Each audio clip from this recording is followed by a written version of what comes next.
Assalamualaikum warahmatullahi wabarakatuh. Bismillah, alhamdulillah, wa ba'da. Sobat pelatihan yang dirahmati Allah.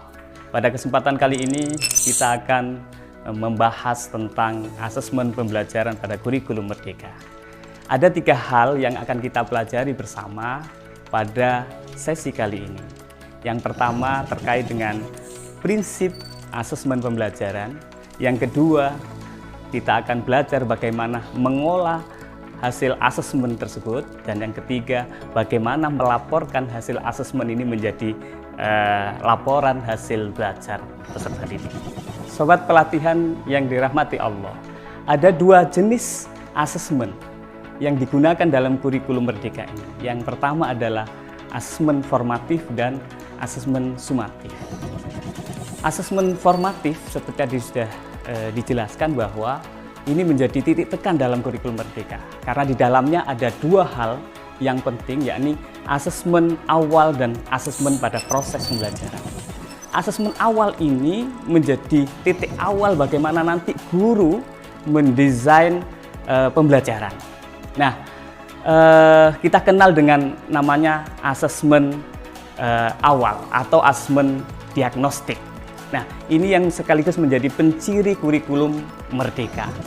Kalau sebelum-sebelumnya kita tidak konsentrasi bahwa desain pembelajaran itu banyak didasarkan kepada hal-hal yang selain kepada keberagaman, kemampuan anak, profil atau gaya belajar dan sebagainya. Tapi di kurikulum Merdeka ini penting sekali guru akan melakukan perencanaan pembelajaran ini diawali dari hasil asesmen awal ini atau asesmen diagnostik. Nah, bagaimana nanti asesmen awal ini jadikan dasar karena di dalamnya mengandung beberapa hal yang menentukan terkait dengan pembelajaran.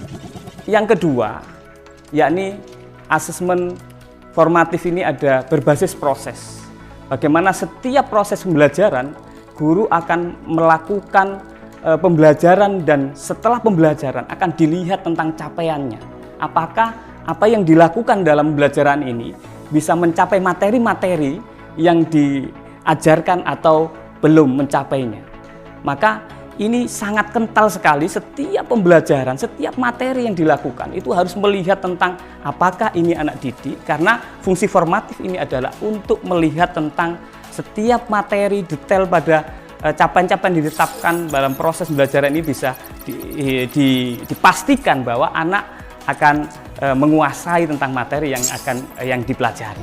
Nah, yang kedua adalah asesmen sumatif. Asesmen sumatif ini adalah untuk fungsinya adalah melakukan penilaian untuk menentukan apakah peserta didik ini layak untuk mengikuti capaian pembelajaran atau materi-materi yang selanjutnya. Nah, ini dua-duanya tidak bisa dipisah-pisahkan, tetapi guru lebih banyak untuk melakukan penilaian pada awal, terutama selanjutnya adalah proses pembelajaran. Setiap materi yang diajarkan harus memastikan apakah anak sudah menguasai atau betul dengan penilaian formatif ini.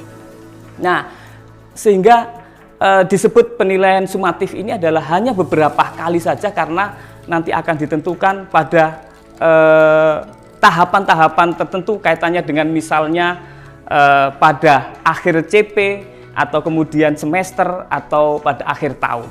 Maka banyakkan guru akan melakukan penilaian atau asesmen pembelajaran pada proses pembelajaran yang dilakukan.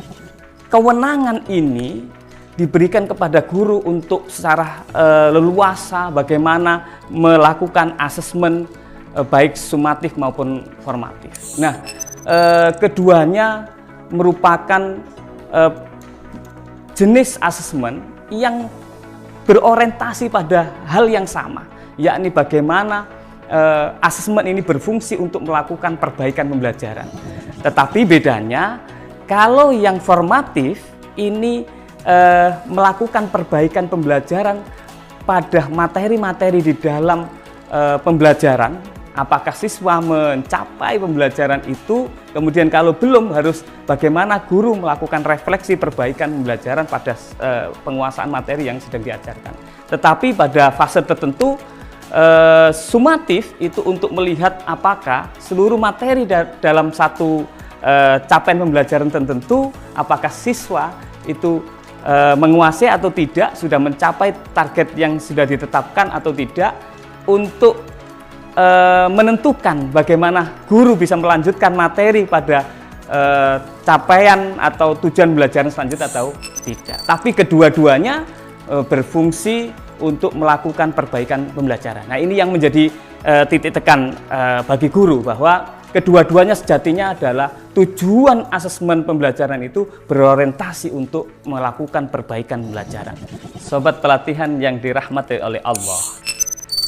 Selanjutnya dalam asesmen formatif tadi itu ada hal-hal yang perlu diperhatikan. Yang pertama terkait bagaimana pelibatan peserta didik. Peserta didik perlu dilibatkan dalam proses asesmen formatif ini. Bisa dilakukan dengan penilaian diri, kemudian penilaian antar teman, dan kemudian bagaimana nanti peserta didik untuk fungsinya adalah guru bisa melihat tentang apa yang dilakukan, apakah ini sudah sesuai dengan menurut peserta didik. Ini penting ketika asesmen formatif.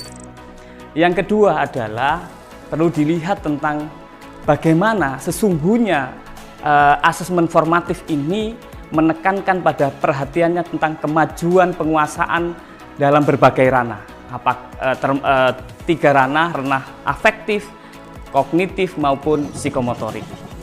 Sobat pelatihan yang dirahmati oleh Allah, yang kedua terkait dengan asesmen sumatif. Ada tiga hal yang bisa jadikan pemahaman kita terkait dengan asesmen sumatif. Yakni yang pertama, ini berfungsi untuk sebagai alat ukur untuk mengetahui capaian hasil belajar, baik itu dalam lingkup materi atau dalam TP, maupun dalam akhir semester, maupun pada akhir tahun pembelajaran. Nah, ini fungsi asesmen sumatif ini untuk melihat apakah peserta didik sudah menguasai materi-materi yang diajarkan, dilihat mulai dari tujuan pembelajaran, akhir semester, dan akhir tahun pelajaran. Yang kedua, asesmen sumatif ini juga berfungsi untuk melakukan konfirmasi dengan target capaian yang sudah ditetapkan oleh guru pada awal semester atau awal dalam mendesain pembelajaran. Jadi apakah dalam target-target yang ditetapkan itu siswa sudah menguasai atau belum? Sehingga penting sekali di awal pembelajaran guru sudah menentukan tentang kriteria atau target yang ditetapkan untuk masing-masing capaian atau tujuan pembelajaran yang sudah ditetapkan. Ini yang kedua. Yang ketiga adalah berfungsi untuk melakukan evaluasi. Apakah pembelajaran ini yang dilakukan oleh guru dan peserta didik ini sudah memenuhi tentang capaian-capaian yang ditetapkan atau belum.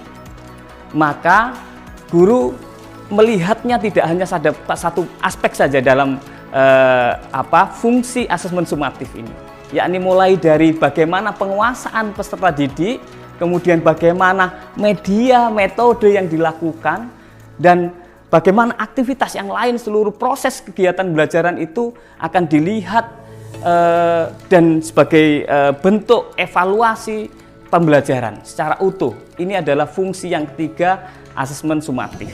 Sobat pelatihan yang dirahmati oleh Allah.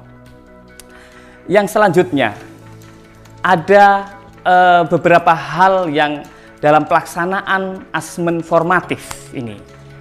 Ini penting untuk diketahui guru bahwa dalam asesmen formatif itu dilakukan secara terus-menerus oleh guru dalam mencapai setiap materi-materi dalam sebuah tujuan pembelajaran.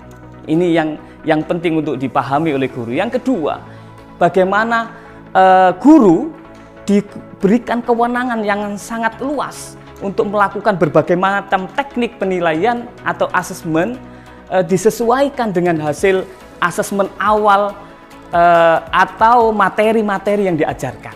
Yang ketiga, bagaimana asesmen formatif ini akan memberikan umpan balik. Poin yang paling penting adalah bagaimana proses asesmen ini bisa memberikan guru untuk merefleksi pembelajarannya. Dan yang keempat adalah, yang paling penting di sini adalah asesmen formatif ini itu nanti harus berorientasi pada perubahan. Jadi pada proses pembelajaran yang sejatinya adalah bagaimana guru tidak hanya terjebak kepada teknik untuk menyusun atau menentukan dengan label-label tertentu atau penguasaan-penguasaan tertentu atau dengan nilai-nilai tertentu, tapi ini lebih kepada bagaimana siswa ada perubahan dalam sesuai dengan target yang ditentukan. Bukan hanya teknik untuk bagaimana menilai, tetapi bagaimana proses pembelajaran itu memang benar untuk melihat tentang bagaimana peserta didik mengalami secara baik kognitif, keterampilan maupun sikap mengalami perubahan secara signifikan sesuai dengan target tujuan pembelajaran yang sudah ditentukan. Yang keempat adalah tentu penting bahwa asesmen formatif ini nanti dalam pelaksanaannya memberikan informasi yang terbuka, yang sebenar-benarnya. Karena ini sebagai titik awal guru maupun orang tua peserta didik untuk melihat tentang proses pembelajaran ini sudah sesuai dengan target capaian yang sudah ditentukan pada awal pembelajaran atau belum. Sobat pelatihan yang dirahmati oleh Allah, pada pelaksanaan asesmen sumatif ada beberapa hal yang juga perlu kita lihat. Yang pertama adalah hasil dari asesmen sumatif ini sebagai bahan akhir nanti untuk melakukan laporan hasil belajar siswa. Ini yang penting untuk asesmen sumatif. Dan yang kedua adalah bisa memberikan umpan balik meskipun data yang diambil dalam asesmen sumatif ini adalah hasil setiap capaian tahapan-tahapan tertentu yang sudah ditentukan. Tetapi ini dalam kurikulum Merdeka ada tekanan yang berbeda.